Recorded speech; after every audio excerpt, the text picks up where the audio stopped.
Hello and welcome to this week's Beyond the Hub. And this week is all about portal audits.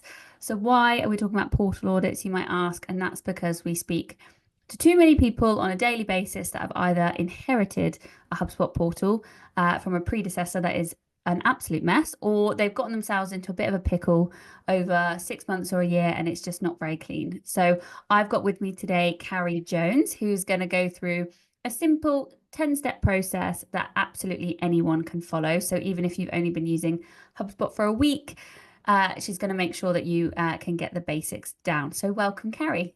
Hello, thank you. Yeah, it's nice to be here, Bridget. Thanks. So before we dive in, I'm just a note to say we've only got half an hour, so we're not going to be doing a super in-depth, super strategic portal audit. This is a basic one that everyone should be doing every quarter, 6 months, whatever, regardless of your business objectives and your KPIs, regardless of your strategy and the number of hubs you've got. This is the basics that you need to have down. So again, before I jump into the actual steps, Carrie, can you let us know why you should be performing these portal audits and like what's the objective of them?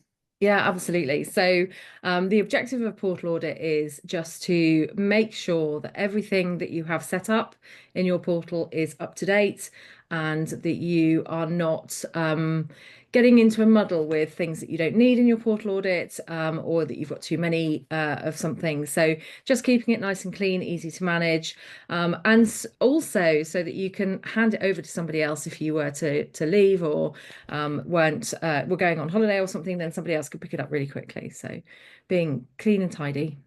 Yes, absolutely. And I mentioned then that we should be doing it quarterly or 6 monthly, but actually, what is your professional recommendation? How often should people be performing these? Well, if you're a super admin and you're responsible for your portal, then I would suggest setting a task or reminder to do it on a quarterly basis. That would be our recommendation. Obviously, I understand that everybody is busy. It doesn't take very long at all, and you can do elements of it over the course of a week, for example. So you don't need to do it all in one go, although it is easier to do it all in one go. But yeah, if you can do it every quarter, then that's great. If you can do it more often, even better. But quarterly is fantastic. 6 monthly would be good. Just doing one would be brilliant. So I feel like it's a bit like a dentist appointment, the more you go, the better. yeah, yeah, that's a really good analogy. It is absolutely the same. Yeah. Don't know that rubbish. Um, no, exactly. And you mentioned then super admins. So that brings us on to permissions, which is a really good next question, actually. So, what permissions should somebody have in order to successfully do this? Ideally, to carry out portal audit, you want to have access to everything within the portal. So, a super admin would be the optimum permissions to have. Uh, you shouldn't. So, we're going to be talking about users and teams. That's one thing that we're going to be checking in a moment. You shouldn't have too many super admins in your portal, depending on the size of the portal and the number of users. Really, you only need to have, I would say, a minimum of two or three, maximum of five or six. But yeah, super admin permission is optimum for this. Perfect. And obviously, some of you might be listening without a screen. So we are going to be sharing a screen in a moment when Carrie jumps in, but we'll make sure to talk through every single step so that even if you're listening on Spotify or wherever you get your podcasts, that you can still follow along. So that brings us on to step one of the portal audit. Carrie, where is the best place to start? So let me share my screen and I can show you how we tend to go through these. Hopefully you can see my screen now. We can, yeah. If people are Brilliant. watching on YouTube or on LinkedIn, we can all see your screen.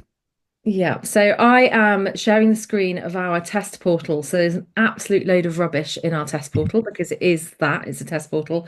So we are not breaking any GDPR regulations or anything by showing any personal data. Any personal data that is in there is members of the team. So just a really quick caveat. But the first place I would go to, in the top right hand side of your screen, you'll see the name of your business. If you were to click on that, oh, sorry, I'm going to the wrong place. if you go to the settings, just to the left of the name of your business, which is the settings wheel, and click on that, then you will be brought into the settings of your portal. And that's a really good place to start. So we're looking at account management. And the first place I would go to here would be users and teams. So clicking onto users and teams, and you can see then how many users you have, how many inactive users, so they're the people that aren't regularly using your portal, and how many users you have that haven't yet accepted their invite. And so that's a really good place to start. You can then filter that down so you can start to look at how many super admin users you have. You can see any invites that have bounced or anything else. So that is the first place I would go to. And you've got a number on this screen, you've got a number of different tabs. So you have also your seats tab. So you can click along to seats and you can start looking at the number of seats. And it's really important to keep an eye on these seats. You can talk to your HubSpot partner or to your HubSpot customer success manager and talk to them about seats, maybe purchasing some more. Or if you're underutilizing your seats, i.e., you're not using your limits, then you may want to either see who else in the business could use them and therefore have better access to your portal, or maybe consider scaling those back so that you have better return on your investment. That's a really good point, because just because you're not using all of your seats doesn't mean that they're not useful. It could just mean that you need to look at your setup internally and who needs what. So that's a really, really great point. Yeah. Where should we go next, Carrie? So once you've had a look at your how many users you've got and the seats that you're using, you have two other options that you can go to. So permissions, looking at permissions. So you can go into, you can create permission sets within HubSpot. So you could create specific permission sets that give everybody in a specific team the same access. And that makes it easier when you're adding new users. But also just checking who has what permissions on a regular basis. You don't, the reason being, you don't want to be having lots of people who have deleting rights to various different things. Or, for example, you may not want your sales team to have access to your marketing. So just making sure that you have the right permissions for the right role is important. But also you can set up teams as well. So you can create teams if you've got especially if you've got a larger team. For example, at BabelQuest, we have a marketing team, we have our sales teams, we have operations teams, and a number of different other things. That you can then start creating those teams, and you can give team specific permissions as well. And again, that makes life easier when you're adding or changing roles. Perfect. So once we've got our users, our seats and permissions all tied down, which again, that is something that you want to be checking regularly. People move jobs, people move teams, just make sure that reflects it. Where should we be going next? Okay, so once we've had a look at our users and any inactive users and the permissions that your users have and the seats that you have available, the next place to go would be to have a look at, in my opinion, would be to have a look at your tracking code. So we're going to move further down this menu to tracking and analytics, and you've got your tracking code there. So you should we recommend that you put your tracking code onto your website. If you're using a WordPress website, you can download the integration for that, and it's still very easy to do.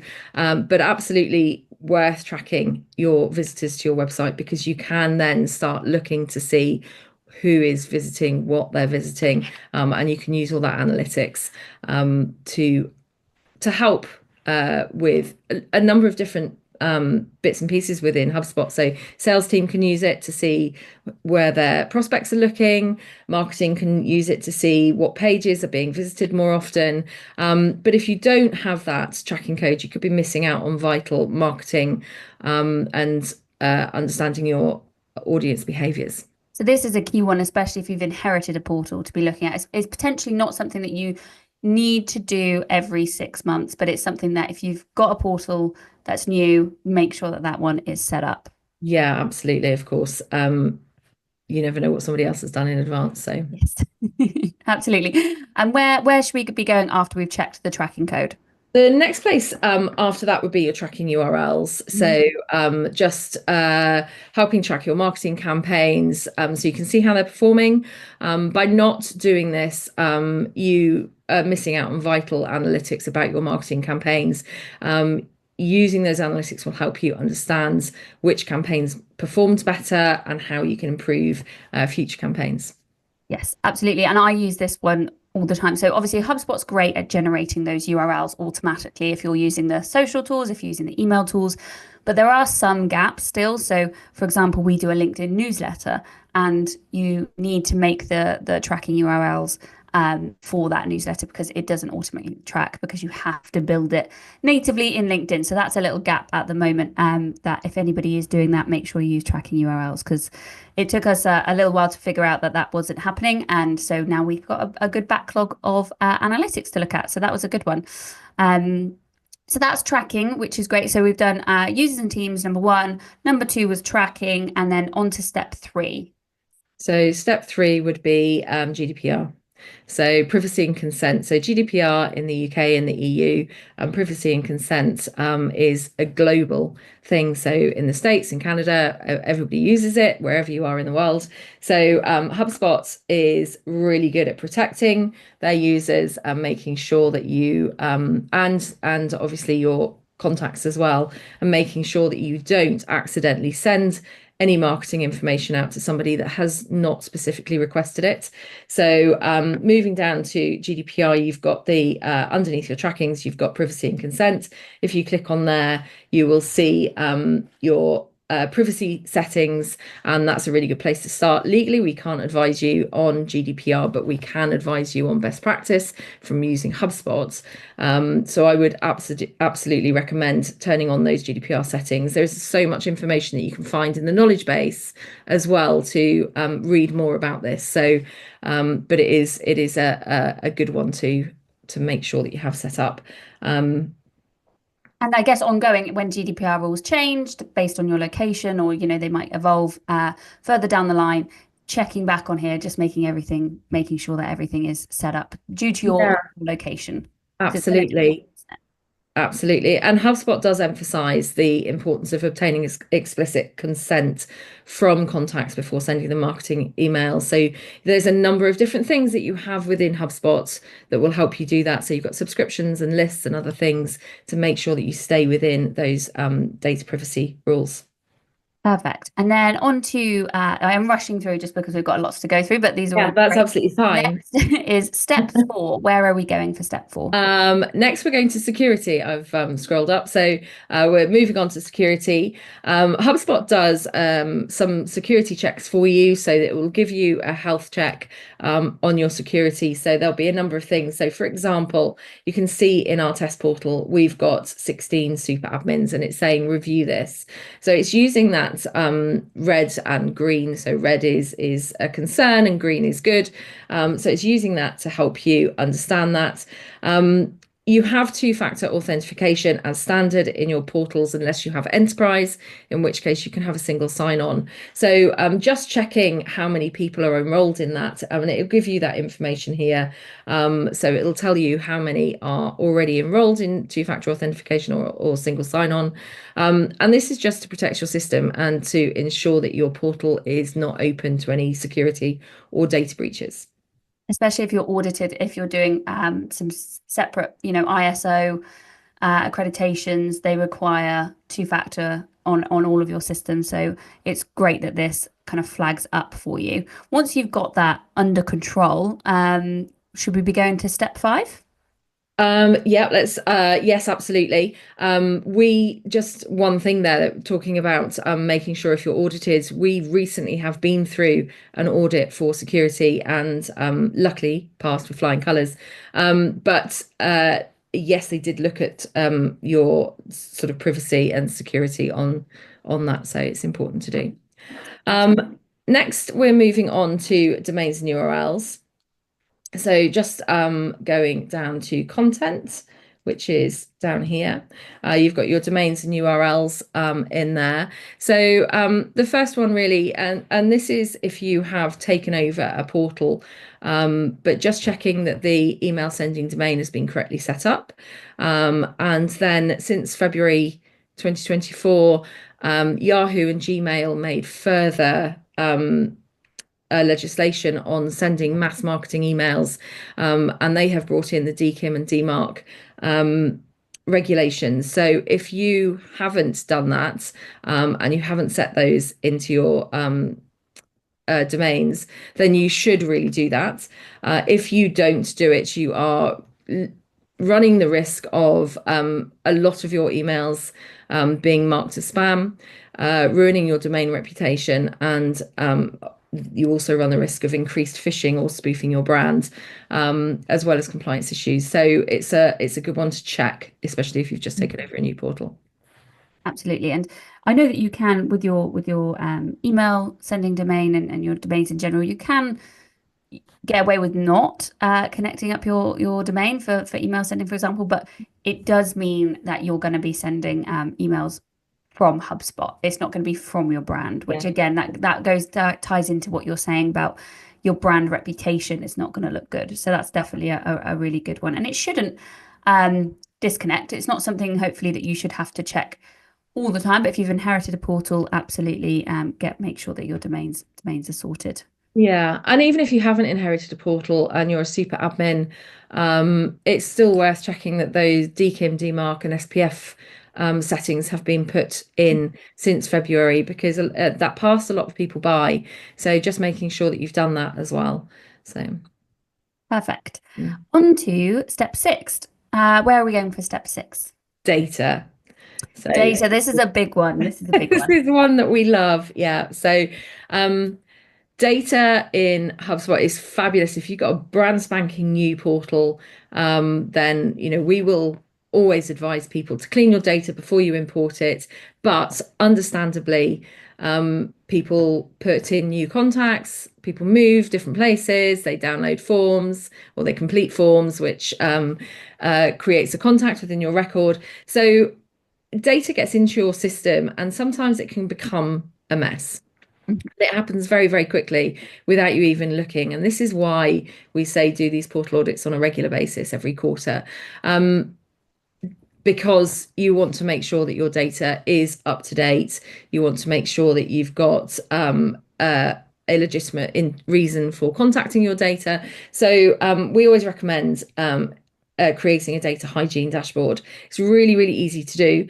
So it's using the reports function within HubSpot. It's a single object report, so very easy to create. Even I can do them, and I hate reports.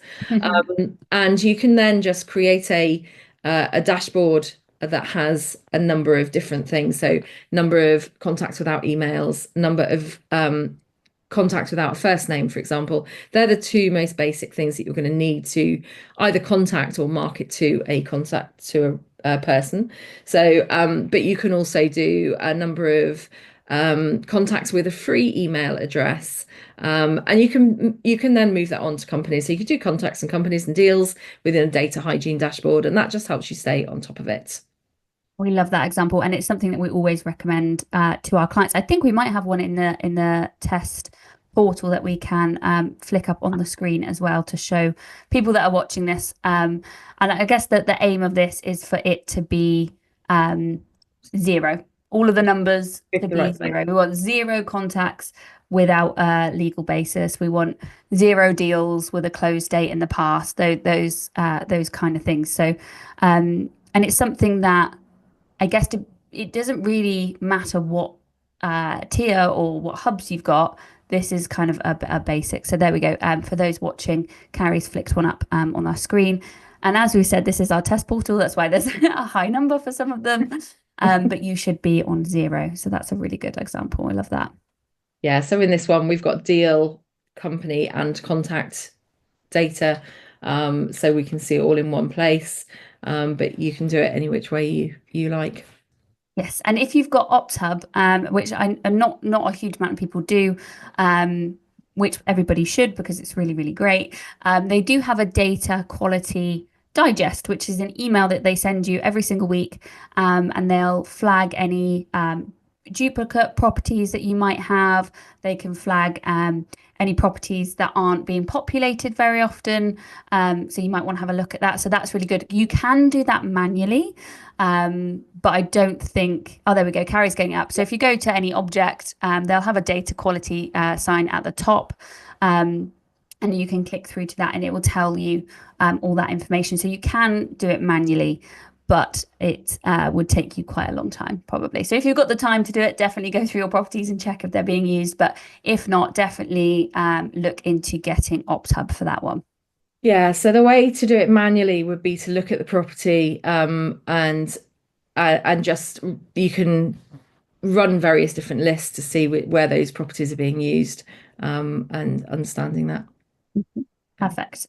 So once we've done our data side of things, where should we be heading for step number 7? So it's really sticking within data, but on a slightly different level. So we're looking at your marketing contacts. So you get a certain limit of marketing contacts with your portal when you purchase your hubs, but you can then buy bundles of marketing contacts as a result from there on. And it's really important to understand where you are in terms of using those marketing contacts. So you get the option when you create a contact record to set them as a marketing contact. And there is sometimes it can be sort of automatic for other people when they're creating contacts to set them as marketing contacts. And you can then lose sight of how many you've got. So when we're talking about marketing contacts, you can have a look in your account and billing to see how many contacts you're using. Checking your marketing contacts is really important, how close you're getting, because you will be charged if you go straight over. However, if you're not using your marketing contacts and you're paying for a bundle of marketing contacts that you aren't using, then you will get better return on investment if you were to cancel that subscription down slightly. It's important to just keep checking on them and making sure. You could set yourself a task on a regular basis. We do have in our on our website, we have a HubSpot hack on keeping track of your marketing contacts, which I think was written by you, Bridget. I think it was. So I Yeah. will share that one below. Yeah. It's basically using lists to set up an alert when you're reaching a certain limit. And it's really, really great. So you can manually check, but you can also have an alert set up as well, which is really, really good. So that's using lists and moving on from step 7. So that was marketing contacts. Step 8, where are we going for this one? Workflows. So Workflows, the messiest workflows. place in a portal. Yes. Yeah, absolutely. Lots of people, if they've got the permissions and it reflects back to permissions, but if people have permissions, they tend to set up workflows. And there are, in any portal, there are lots of abandoned workflows that have been started, not been completed, not been published. So just keeping an eye on the workflows that you have that are published or active, just to make sure whether they're still necessary, whether the information within those workflows, so the assets that maybe you're sending out, are still valid. That's really important, but also archiving or deleting any of those abandoned workflows just to keep that workflow area more clean and tidy, and that helps. You can use folders within workflows as well, so you can segment workflows by type of workflow, for example, and that does help. Again, if you've taken over a portal, it's sometimes quite hard to if there isn't a naming convention for workflows, it would be quite hard to implement one for all the existing workflows, but you could certainly start insisting that people that then create workflows from there on use a naming convention, because that makes it a lot easier to find. Absolutely. And if you are pro and above, I believe you also get access to it's a new feature. It's the the workflow health tab, I think, and that's I don't know if we can get that one up on there for people that are watching, but it's in workflows. You'll see it across the top, and it basically tells you which ones are being used, which ones have got problems, which ones have got errors, which ones are basically doing the same thing. Which, if you inherited a portal, can be quite tricky to work out. And there's also opportunities in there. So review workflows with issues, delete some. So if you are on Pro and above, HubSpot's got that solution for you. If you're less than that, well, I do think actually starter, you don't get workflows. So this should help for everybody else. Yeah. Yeah, absolutely. Perfect. And so step 8 was workflows. Where are we going for step 9? We are going to reports, and it's the same thing, really. So with reports, you will get a lot of abandoned reports. People have started, they haven't completed, or they've tried to see whether it works. They've gone back into it the next time, they've started again. And quite often you'll find that lots of reports don't have, I don't know if I'll be able to find any, but reports don't have names. So you'll have the existing name that HubSpot gave it. So if you Mhm. create a report, it has a name up here in this section, and quite often people don't rename their reports, so you'll be left with a number of abandoned reports and other bits and pieces. But again, it's just checking that the reports that you do have and the reports that are published are valid. Is that report needed? Is it something that somebody's set up that isn't needed? That it is, it's a what's the term? I can't think of the term, but it's a basically a ghost report. You don't need it on there. So can you archive them? And again, you can use folders, you can segment them in different ways. HubSpot have huge amounts of reports already built into portals. So sometimes people will be trying to create a really complicated report, and actually it doesn't need to be that complicated. It can be quite simple. Mhm. And HubSpot may have even done it for you. So it's worth checking and just archiving any of those that are outdated. That's a good one because you do only have a limit. And so if people are Yeah, using the reports to build ones that have already been built, that's a really quick win, I suppose, to get that number down. Um, absolutely. and then that moves us on to the last step, I suppose. It So does, which is dashboards. So dashboard. staying within reporting, but again, people create dashboards, and it's great to have to encourage, especially sales users or anybody that has a KPI. It's great to encourage them to have a dashboard of their own, so they can keep track of certain things. But you will find that there will be a number of abandoned dashboards or dashboards that are not used. Mhm. So it's worthwhile just sending a note round to everybody, just to ask them if they're using it, if they've created a dashboard that they no longer use, can they archive it? Because again, you are limited to the number of dashboards you can have as a business. So it's worth making sure that the ones that you use are valid and important. Right, so that is our 1 to 10 steps for a basic portal audit that you can do every quarter. Carrie, I know we've kind of gone over a lot. And I was going to ask you for, we're kind of at time now, so I was going to ask you for a bonus step for each hub, but maybe just pick one hub and give us a bonus step that people might not think about. Sure. Okay. So it's really hard. I would say in sales, because Mhm. I've spent a lot of my career working in sales and in CRMs and HubSpots. I would say that tasks, people set up tasks. It's really lovely to do, and it's a great feature of Sales Hub or of the portal in general.